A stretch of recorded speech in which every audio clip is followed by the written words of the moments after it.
Bonjour, bienvenue sur cette toute nouvelle vidéo, la toute première vidéo de 2024. Je te souhaite donc une très bonne année 2024, que tous tes projets se concrétisent, la santé, l'argent, le bonheur, l'épanouissement personnel. Ce sont des choses sur lesquelles il faut absolument que tu te concentres cette année. Ne prends pas quelques résolutions que tu vas tenir quelques semaines. L'objectif est là clairement de rentrer dans une discipline constante pour réaliser tes objectifs tout au long de l'année. Dans cette vidéo, j'ai décidé de te parler d'un sujet qui est hyper intéressant et hyper important à mes yeux, celui des 14 lois universelles. Avant de commencer, sache que ce que je vais te dire va te faire du sens. Il va y avoir des choses auxquelles tu n'as jamais compris forcément l'intérêt, le but, ou tu n'as certainement jamais mis des mots sur des faits qui ont pu se produire dans ta vie. C'était mon cas avant d'en prendre connaissance. Je te donnerai des exemples puisque nous sommes tous concernés par ces lois. La première loi est la loi de l'unité divine. Dans l'univers, tout est connecté. À chaque instant de notre vie, nos pensées, nos actions et nos dires affectent notre entourage. Tout est énergie.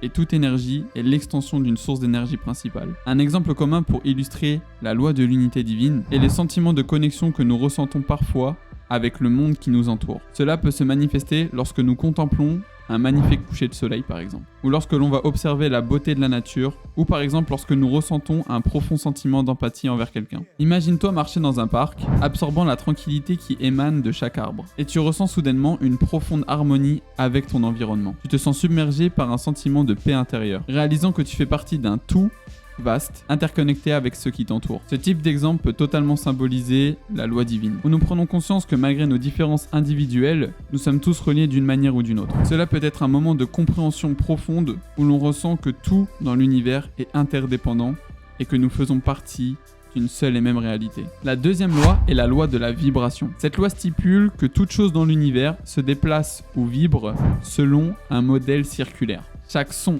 chaque pensée, chaque image a sa propre fréquence. Tout comme on calcule les ondes émises par le soleil, on peut mesurer la fréquence des pensées, des désirs et des émotions qui nous caractérisent grâce à ce motif circulaire. Un exemple concret pour illustrer la loi de la vibration pourrait être le ressenti que nous avons lorsque nous sommes en différentes présences d'énergie émotionnelle. Imaginons une situation où l'on entre dans une pièce et des personnes ont une discussion animée. Même si personne ne dit rien à votre arrivée, on peut ressentir une atmosphère tendue ou chargée émotionnellement. Notre propre humeur peut également changer en fonction de cette vibration émotionnelle ambiante, nous rendant par exemple plus nerveux, tendus ou mal à l'aise. A l'inverse, si l'on entre dans un endroit où règne une ambiance joyeuse et positive, les gens rient et partagent des moments agréables, on peut ressentir une énergie légère, chaleureuse et accueillante.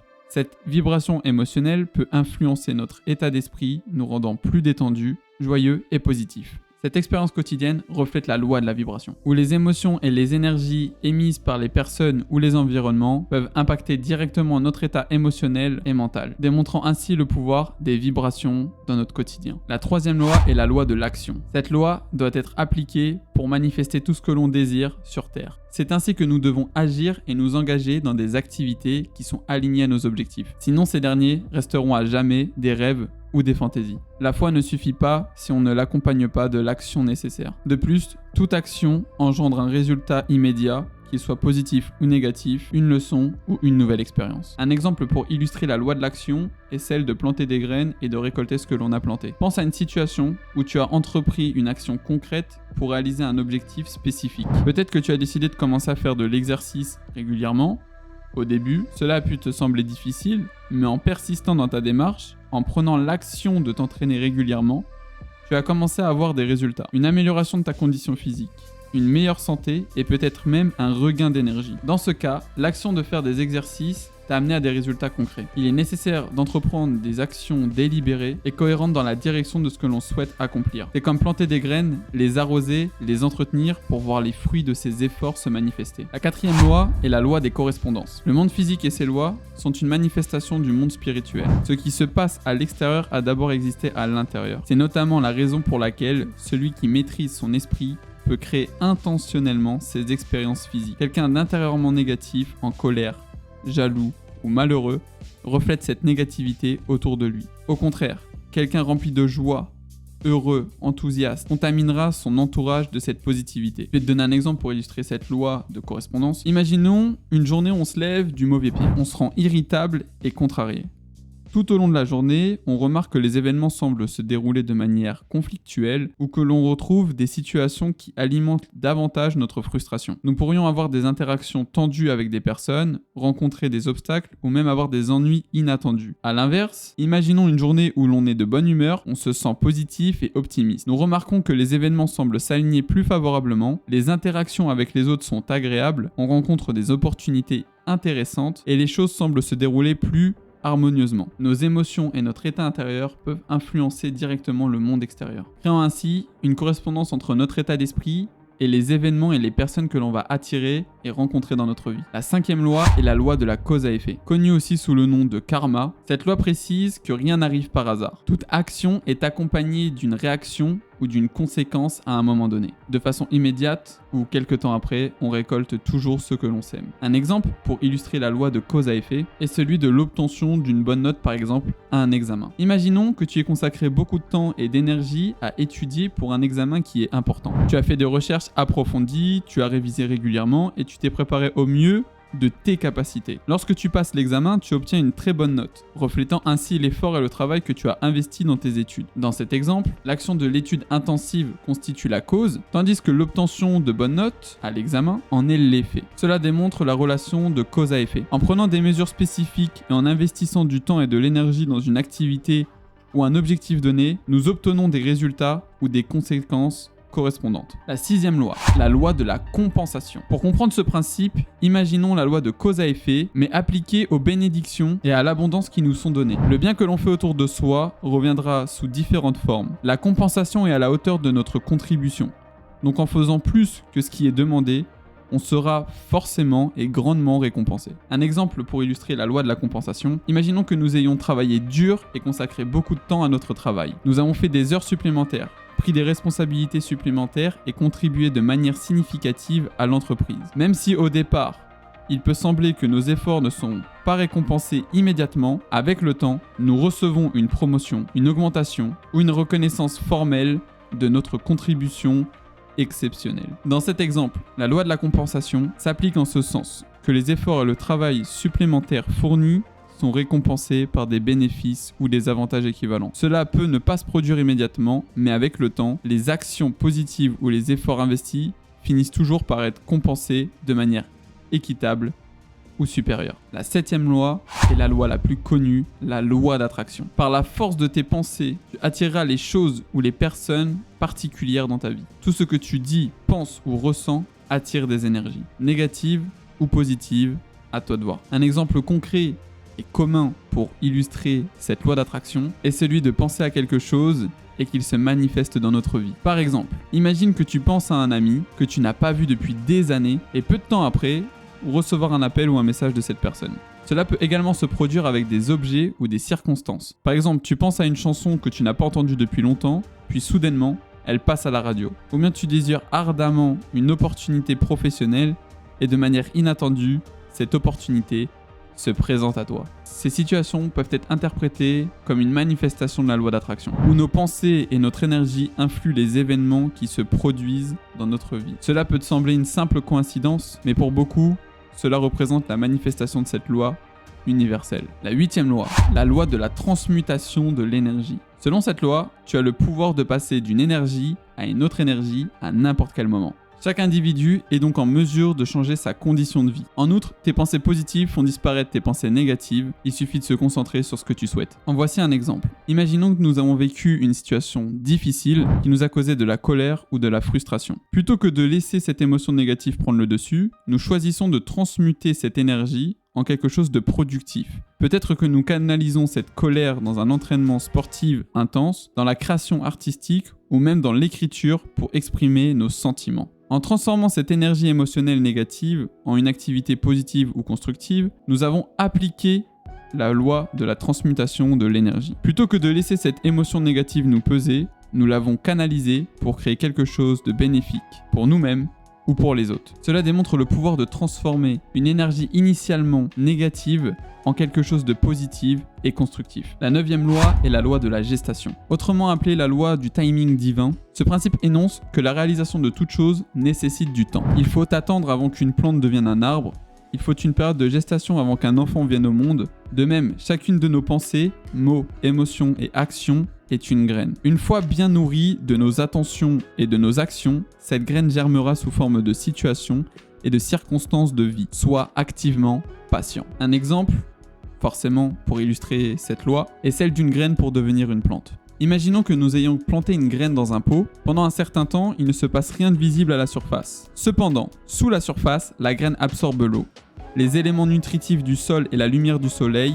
Après un certain temps, des racines commencent à se développer, puis une tige émerge de la terre. Finalement, cette petite graine se transforme en une plante en pleine croissance. Cette expérience de croissance d'une plante à partir d'une graine illustre la loi de la gestation. Il y a une période de développement interne, souvent invisible, où les changements et la croissance se produisent progressivement avant que quelque chose ne soit manifesté à l'extérieur. Cela souligne l'idée que tout processus de création ou de développement nécessite du temps pour mûrir et se manifester complètement. La 10e loi, la loi de la relativité. Nous traversons tous des épreuves dans notre vie, des tests qui auront pour but de renforcer notre lumière intérieure. Ces derniers doivent être perçus comme des opportunités qui nous permettent de rester éveillés en cherchant des solutions. Cette solution nous apprend aussi à comparer nos difficultés à celles des autres. Aussi dramatique que semble être notre vie, il y a toujours quelqu'un dans le monde qui est dans une situation pire que la nôtre. Un exemple courant pour illustrer la loi de la relativité est celui de la perception de la valeur. Imaginons que l'on rentre dans un magasin et on voit un article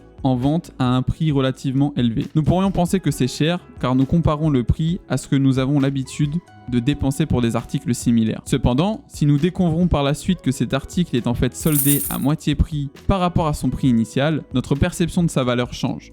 Nous pourrions alors le considérer comme une bonne affaire en comparaison avec son prix initial, même s'il reste toujours relativement cher par rapport à d'autres articles similaires. Cet exemple illustre la loi de la relativité. La valeur ou la signification que nous attribuons à quelque chose dépend souvent du contexte dans lequel nous le plaçons. Ce que nous considérons comme cher ou bon marché est souvent relatif par rapport à d'autres choses ou d'autres expériences que nous avons vécues. Notre perception de la réalité dépend en partie de la façon dont nous comparons et évaluons les choses les unes par rapport aux autres. La 11e loi, la loi de la polarité. Dans la vie, tout a un contraire. Il ne peut pas y avoir de chaud sans froid. Il ne peut pas y avoir de haut sans bas. De même, il ne peut pas y avoir de bonheur sans malheur. Cependant, nous avons entièrement le choix dans ce que l'on souhaite manifester en y consacrant de l'énergie et de l'attention. Ce sur quoi nous choisirons de nous concentrer se développera, tandis que son contraire disparaîtra. Un exemple pour cette loi de polarité est celle des émotions opposées ou des expériences opposées. Prenons l'exemple des émotions, comme la joie et la tristesse. Imagine une situation où tu as vécu une grande joie après avoir atteint un objectif important. Cette joie intense peut être suivie plus tard par un événement triste,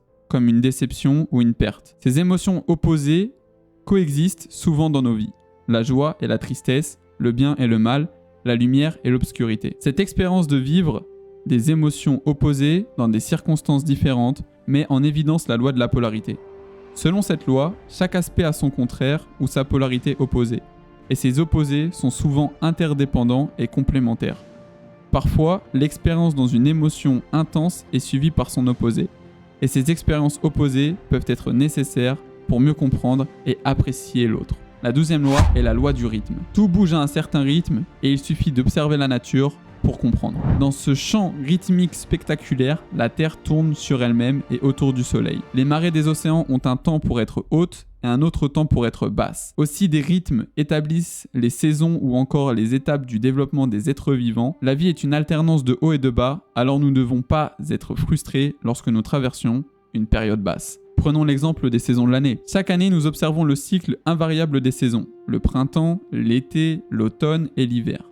Chaque saison apporte des changements distincts dans la nature, la floraison des fleurs au printemps, la chaleur estivale, les feuilles qui changent de couleur en automne et la froideur de l'hiver. Ces cycles se répètent de manière prévisible et régulière, créant ainsi un rythme naturel dans notre environnement. Cette expérience des saisons illustre la loi du rythme. Tout comme les saisons de l'année, la vie elle-même est sujet à des cycles et des rythmes. Nous vivons des hauts et des bas, des périodes de croissance et de déclin, des moments de calme et d'activité. Cette loi nous rappelle que tout dans l'univers suit un rythme naturel de changement et de flux, et que ces cycles font partie intégrante de notre existence. La 13e loi est la loi de la croyance. Nos émotions, nos convictions et tout ce que nous acceptons comme vrai par nos pensées devient notre réalité. Même si quelque chose s'avère être faux, notre imagination prend le dessus sur la réalité si nous croyons dur comme fer à ce que nous avançons. Attention à ce principe qui peut être limitant. Un exemple courant qui est super connu est l'effet placebo. L'effet placebo se produit lorsque l'on croit fermement en l'efficacité d'un traitement ou d'une intervention, même si cela n'a aucun effet psychologique réel. Par exemple, imagine prendre un comprimé inactif, mais étant convaincu qu'il s'agit d'un médicament puissant, tu peux ressentir une amélioration de ses symptômes simplement en raison de ta croyance en l'efficacité de ce comprimé, bien qu'il ne contienne aucune substance active. Cet exemple met en lumière la loi de la croyance. Les croyances profondes d'une personne peuvent avoir un impact sur sa perception et son expérience. Les convictions fortes peuvent influencer la réalité subjective d'une personne et même influencer ses résultats ou ses expériences, démontrant ainsi le pouvoir de la croyance sur nos perceptions et nos expériences. La 14e loi, la loi du genre. Cette dernière loi stipule que tout principe masculin, yang, et son principe féminin yin, c'est la base de toute création, yin et yang, signification et histoire de ce symbole. Derrière chaque homme se cache une grande femme et inversement. Le principe masculin est assimilé à la logique, à la virilité, tandis que le principe féminin est associé à l'intuition et la sensibilité. Ces deux principes doivent être équilibrés car l'un ne peut exister sans l'autre. La loi du genre, dans le contexte des lois universelles, fait référence à la dualité présente dans tout. Représentée souvent par les polarités masculines et féminines, un exemple commun pour illustrer cette loi est celui de la dualité ou complémentarité des énergies masculines et féminines. Prenons l'exemple d'une situation où une personne doit faire preuve à la fois de force et de compassion pour résoudre un problème complexe. La force représente souvent une énergie masculine associée à des attributs tels que la détermination, la fermeté et l'action. D'autre part, la compassion représente souvent une énergie féminine associée à des attributs tels que l'empathie, la compréhension et la douceur. Dans cette situation, pour trouver une solution équilibrée, la personne doit intégrer à la fois l'énergie masculine et l'énergie féminine. C'est l'harmonie entre ces deux polarités qui permet de trouver une résolution complète et équilibrée au problème. Cela illustre la loi du genre où ces polarités complémentaires sont présentes et nécessaires pour obtenir un équilibre dans de nombreuses situations de la vie. Voilà l'intégralité des 14 lois universelles qui nous concernent tous. J'espère que cette vidéo t'a plu. N'oublie pas de t'abonner pour voir l'actualité des autres vidéos. D'autres sujets sont à pourvoir par la suite. Je t'invite à mettre en commentaire si tu as des exemples à donner sur les différentes lois qu'on a pu parler ensemble et si tu connaissais ces lois-là. Et on se donne rendez-vous dans une prochaine vidéo.